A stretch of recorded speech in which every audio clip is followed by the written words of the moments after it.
देश के इतिहास की अगर हम बात करें, देश के इतिहास को अगर हम हिस्सों में बांटें तो एक हिस्सा होता है देश की आज़ादी से पहले का, जो कि स्वतंत्र संग्राम का इतिहास है। वो करीब 90 साल लंबा है। 1857 से लेकर 1947 जब देश को आज़ादी मिली। देश के इतिहास का दूसरा हिस्सा है देश की आज़ादी के बाद 1947 से लेकर आज 2025 तक।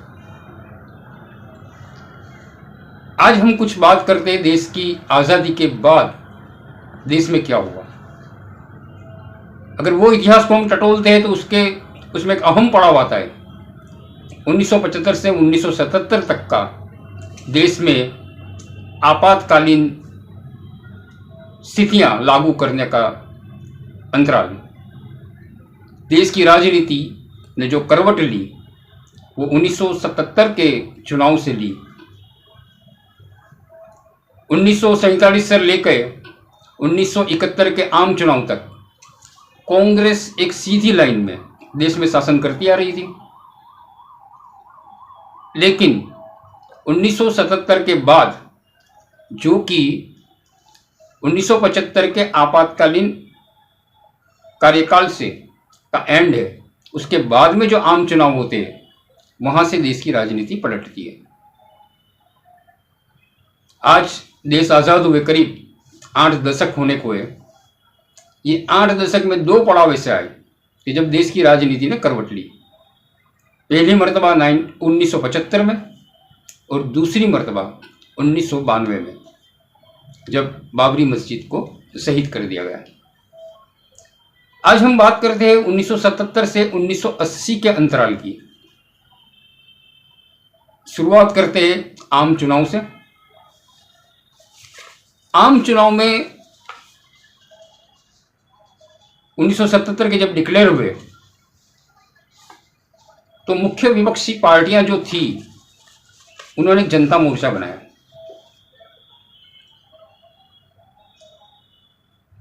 इसमें भारतीय क्रांति दल चौधरी चरण सिंह जी की पार्टी थी, जनसंघ इसमें था। जनसंघ जिसको भाजपा की पूर्व राजकीय पार्टी माना जाता है, जनसंघ में से भाजपा बनी। जनसंघ, राष्ट्रीय क्रांति दल चौधरी चरण सिंह और कांग्रेस के 2 हिस्से हो चुके थे। एक रूलिंग कांग्रेस जो इंदिरा जी के साथ में थी और एक संस्था कांग्रेस ऑर्गेनाइजेशन, कांग्रेस ऑर्गेनाइजेशन। 2 हिस्से जब हो गए थे, कांग्रेस आर और कांग्रेस ओ। और कांग्रेस ओ के अंदर कांग्रेस के कई सारे नेता, जिसके में मोरारजी देसाई भी शामिल थे, वो सब ने मिलकर 77 के आम चुनाव लड़ने के लिए एक मोर्चा बनाया। हम सब साथ में मिलकर लड़ेंगे।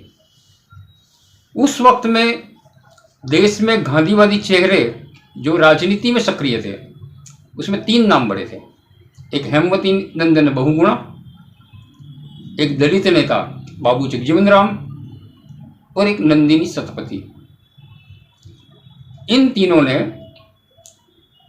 कांग्रेस फॉर डेमोक्रेसी CFD करके एक पार्टी बनाई और ये लोग भी जनता मोर्चा में शामिल हो गए। अब 77 के चुनाव हुए। 75 में जो आंदोलन हुआ था, इलाहाबाद हाईकोर्ट का जो डिसीजन था इंदिरा गांधी को संसद सदस्य से खारिज करना, उनका चुनाव रद्द करना, जबकि उन्होंने राजनारायण को रायबरेली से हराया था। और राजनारायण इलाहाबाद हाईकोर्ट में चुनाव रद्द करने की याचिका लेकर गए थे, जिसे 1975 के में शुरू में मान लिया गया, चुनाव रद्द कर दिया गया। इतना ही नहीं, इंदिरा गांधी को अगले 6 साल तक कोई भी चुनाव लड़ने पे पाबंदी लग गई। इसके चलते जयप्रकाश नारायण, सर्वोदयवादी नेता, हेमवती नंदन बहुगुणा, नंदिनी सतपथी, बाबू जगजीवन राम, चौधरी चरण सिंह, मोरारजी देसाई, ये सारे लोग आंदोलन पर उतर आए। देश में अव्यवस्था, कानून की जब स्थितियां खराब हो गई तो देश में आपातकाल घोषित किया गया। 77 में इंदिरा गांधी सरकार ने आपातकाल को समाप्त किया। जिन जिन नेताओं को जेल में डाला गया था, गिरफ्तार किया था, सबको जेल से बाहर निकाला गया और देश में आम चुनाव दिए गए जिसमें जनता मोर्चा बना। अब परिणाम जब आए, उम्मीद के मुताबिक जनता मोर्चा ने 295 सीटें हासिल की थी, 295, और कांग्रेस 154 सीटों में सिमट गई थी।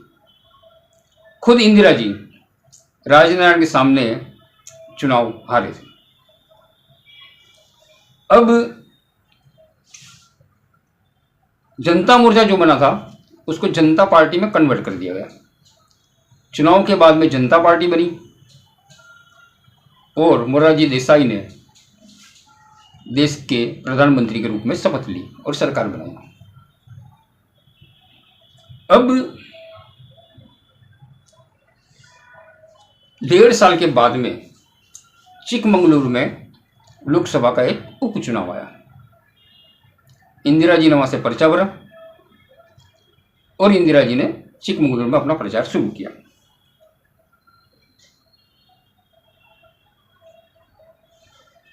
जैसे ये पर्चा भरा गया, चौधरी चरण सिंह ने इंदिरा गांधी और उनके बेटे संजय गांधी को गिरफ्तार करने के आदेश दिए। चुनाव चलता रहा, चुनाव प्रक्रिया चालू थी, गिरफ्तारी नहीं हुई, लेकिन मतगणना जिस दिन थी उस दिन सोवियत दूतावास में एक कार्यक्रम था। सोवियत दूतावास यानी रसिया के यूनाइटेड स्टेट्स ऑफ सोवियत रसिया, रसिया का विघटन गोर्बाचोव के टाइम पे हुआ, उससे पहले सारे रशियन कंट्रीज एक साथ में थे और United States of Soviet Russia USSR के नाम से जाने जाते थे। यूएसएसआर का एक राष्ट्रीय दिवस का समारोह था। दिल्ली में यूएसएसआर के राजदूतावास में इंदिरा जी को विपक्षी नेता के रूप में नियोता था, समारोह में थी वो। वहां पर उनको न्यूज़ मिली कि चिकमंगलुरु से वो 70,000 वोटों से जीत गई। सोवियत रसिया के राजदूत ने उसी समारोह में उनको अभिनंदन किया। चुनाव तो जीत लिया। इंदिरा जी वापस लोकसभा के लिए नामांकन हो चुकी, अपनी योग्यता फिर से हासिल कर ली। 4 दिन के बाद में इंदिरा गांधी और सोनिया गांधी लंदन जाते हैं। वहां पर कुछ निजी काम के लिए गए थे। ऑक्सफोर्ड स्ट्रीट में सोनिया गांधी और इंदिरा जी ने राहुल गांधी और प्रियंका गांधी के लिए कुछ चीजें भी खरीदी। जब इनका वक्त लंदन में बीत रहा था, तब इंदिरा गांधी को, सोनिया गांधी को यह पता भी नहीं था कि दिल्ली में इंदिरा गांधी को लोकसभा में आने से पहले ही निष्कासित करने का खेल चल रहा है। दोनों वापस दिल्ली आए। जब मोरारजी देसाई की सरकार बनी और चिकमंगलुरु उपचुनाव आया, इसके बीच में मोरारजी देसाई सरकार ने मारुति कार केस में एक विशेषाधिकार कमेटी को केस सौंपा था कि मारुति उद्योग में भ्रष्टाचार हुआ है। यह विशेषाधिकार समिति का रिपोर्ट अभी तक संसद के पटल पर आया नहीं था, लेकिन जब इंदिरा जी चिकमंगलुरु उपचुनाव जीत चुकी और वो लंदन में थी, तो यहाँ दिल्ली में जनता पार्टी के संसदीय बोर्ड ने इंदिरा गांधी को कसूरवार मान लिया और इन्होंने ये तय किया कि लोकसभा में बहुमत के जोर पर इंदिरा गांधी को लोकसभा से निष्कासित किया जाए, और चौधरी चरण सिंह ने जो आदेश दिए थे कि संजय गांधी और इंदिरा गांधी की मारुति उद्योग कंपनी में भ्रष्टाचार के आरोप में गिरफ्तार किया जाए। कुछ याद आया? अभी कुछ समय पहले राहुल गांधी को भी लोकसभा से निष्कासित किया गया था। तो ये पुरानी परंपरा है। अभी तो आरएसएस की राजकीय पांख, राजकीय लॉबी भाजपा की सरकार है, और उस वक्त मोरारजी देसाई सरकार में आरएसएस की जो राजकीय पांख थी, जो राजकीय संस्था थी, जनसंघ, वो भी सरकार में बैठी थी। दोनों मर्तबा ये फैसला लिया गया कि लोकसभा के चुने हुए सदस्य को निष्कासित किया जाए। हम आगे बढ़ते हैं। अब विशेषाधिकार समिति ने अपने रिपोर्ट में ये कहा था कि मारुति उद्योग लिमिटेड के 4 अधिकारियों को गलत करने को संजय गांधी ने उकसाया था और उनको फोर्स किया था, ये आरोप था। लेकिन संसद के पटल में, लोकसभा में ये रिपोर्ट आया ही नहीं। उससे पहले ये तय हो चुका था कि इंदिरा जी को लोकसभा से निष्कासित करना है। प्रफुल्ल जयकर की एक किताब है इंदिरा गांधी की जीवनी के आधार पे। उसमें वो क्या लिखती है? प्रफुल्ल जयकर ने लिखा है, इंदिरा को पता था कि एक सहायक की जांच, गिरफ्तारी की कोशिश और सीबीआई की पूछताछ के प्रयास असफल हो जाने के बाद विशेषाधिकार कमेटी का इस्तेमाल उनके राजनीतिक भविष्य को बर्बाद करने के लिए किया जाएगा। प्रफुल्ल जयकर इंदिरा जी की काफ़ी अच्छी दोस्त थी, और उन्होंने जो किताब लिखी थी उसमें ये उन्होंने अल्फाज यूज किए कि इंदिरा जी को पता था कि अब इनके खिलाफ विशेषाधिकार कमेटी का जो रिपोर्ट आएगा उस बहुमत के जोर पर इनके खिलाफ उसका इस्तेमाल होगा। प्रफुल्ल जयकर आगे लिखती है, इसलिए इंदिरा जी ने तय किया था कि वो लोकसभा के पटल पर अपने ऊपर लगे आरोपों का जवाब देगी। संसद में जैसे ही इंदिरा गांधी जी ने बोलना शुरू किया, जनता पार्टी के सांसदों ने सदन में शोर मचाकर उन्हें चुप कराने की कोशिश की। इंदिरा गांधी ने अपने भाषण में कहा, जनता पार्टी संसदीय बोर्ड ने पहले ही मुझे इस मामले में दोषी मान लिया है, इसलिए मेरे लिए अपने बचाव में कहने का कोई मतलब नहीं है। लेकिन क्या मुझे साफ तौर पर यह कहने का अधिकार है कि नहीं कि मैंने संसद के किसी भी विशेषाधिकार का उल्लंघन नहीं किया है? ये इंदिरा गांधी के भाषण के शब्द थे। आगे इंदिरा जी ने कहा कि इस विषय पर पहले ही देश की कई अदालतों में आपराधिक मामले दर्ज किए गए हैं। इसके बावजूद इस पर मुझे यहां इस सदन में सजा देकर पूरे मामले को प्रीजेज करने की कोशिश की जा रही है। जो काम अदालत का है वो काम संसद के सदन में, लोकसभा में हो रहा है। उन्होंने आगे कहा, इंदिरा जी ने आगे कहा, आपातकाल की ज्यादतियों के लिए मैं पहले ही कई मंचों पर माफी मांग चुकी हूं, और यहां पर फिर से मैं दोबारा माफी मांगती हूं। मैं एक अदना इंसान हूं, लेकिन मैं हमेशा कुछ मूल्यों और लक्ष्यों के प्रति निष्ठावान रही हूं।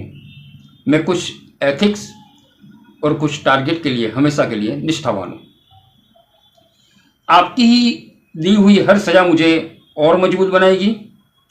मेरा सूटकेस पहले से ही पैक है, उसमें मुझे सिर्फ गर्म कपड़े रखने हैं। यह भाषण समाप्त करके इंदिरा गांधी ने सदन छोड़ने के लिए निकली।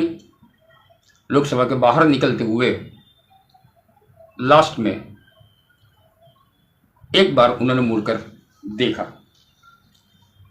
स्पेनिश लेखक हाविये मोरो की एक किताब है, द रेड साड़ी। अंग्रेजी में अगर आप इसे पढ़ोगे तो आपको जेवियर मोरो आप पढ़ेंगे, लेकिन स्पेनिश में हाविये को जेवियर लिखा जाता है। उसका जो प्रोनाउंसिएशन होता है, उच्चारण होता है, वो हाविये है। तो हाविये मोरो ने अपनी किताब द रेड साड़ी में लिखा कि वहां से एक बार फिर इंदिरा गांधी ने पलटकर सदन पर नजर डाली और अपना हाथ ऊपर उठाते हुए बोली, मैं वापस आऊंगी।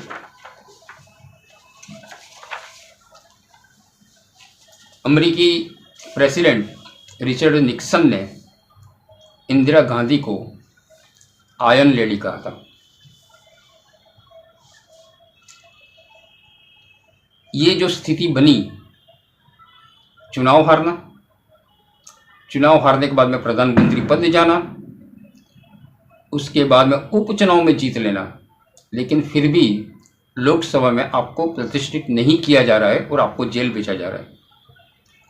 ये राजनीति में किसी भी नॉर्मल इंसान को ख़त्म कर देने वाली बात है। आदमी इसमें टूट जाता है। लोग एक चुनाव हारते तो रोने लगते हैं। यहाँ पे एक पूरी पार्टी चुनाव हार चुकी थी, सरकार गंवा चुकी थी, खुद प्रधानमंत्री हारी थी, 1.5 साल के बाद में वो फिर से जीत रही है, लेकिन लोकसभा में पहले ही दिन उनको जेल में भेजने की बात हो रही है। उनका सभ्य पद फिर से संसद का सत्र जब तक समाप्त नहीं होता, समाप्त करने की बात हो रही है। उस दिन रात में सोनिया गांधी ने, ये लिख रही है हाविये मोरो, उस दिन रात में खाने में सोनिया गांधी ने पास्ता बनाया था।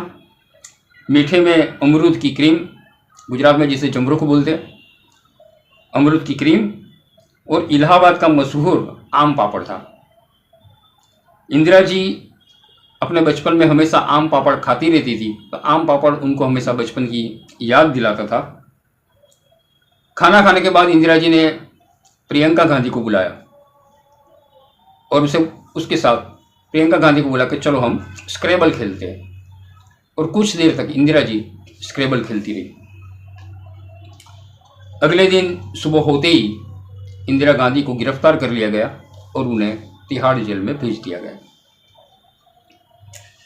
सागरिका घोष ने इंदिरा जी की भी जीवनी लिखी है, Indira India's most powerful prime minister. उस किताब में सागरिका घोष लिखती है, हजारों कांग्रेस कार्यकर्ताओं ने इंदिरा को जेल भेजने के विरोध में गिरफ्तारी दे दी। 2 व्यक्ति, देवेंद्र और भोलानाथ पांडे, इन दोनों ने खिलौना पिस्तौल और क्रिकेट बॉल दिखाकर इंडियन एयरलाइंस का विमान हाईजैक किया। यह विमान लखनऊ से दिल्ली जा रहा था, लेकिन इन दोनों ने क्रिकेट बॉल को बम बताकर और नकली पिस्तौल, खिलौने की पिस्तौल को असली पिस्तौल बताकर इंडियन एयरलाइंस को, उस विमान को हाईजैक किया, जहाज को हाईजैक किया और लखनऊ से दिल्ली के बजाय उसे लखनऊ से बनारस ले गए। इन दोनों ने इंदिरा गांधी की तुरंत रिहाई और संजय गांधी के ऊपर लगे तमाम केस वापस लेने की मांग की।